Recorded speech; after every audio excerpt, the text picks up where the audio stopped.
I welcome you to this video. In this video, I will show you how to bring in your access toolbar.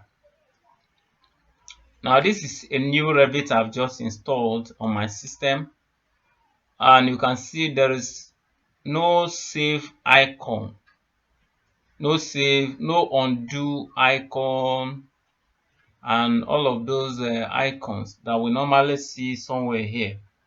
Those icons are grouped under access toolbar or quick access toolbar. I'm going to bring in access toolbar. All you need to do is to right click on this space at the top here. Simply right click somewhere here and you see customize or show quick access toolbar below the ribbon.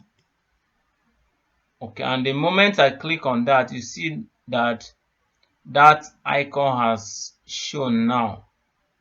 You can see open file, save, undo, redo, and all these icon 3D text that were not here before. And I hope this video helps you. See you in the next video. Bye.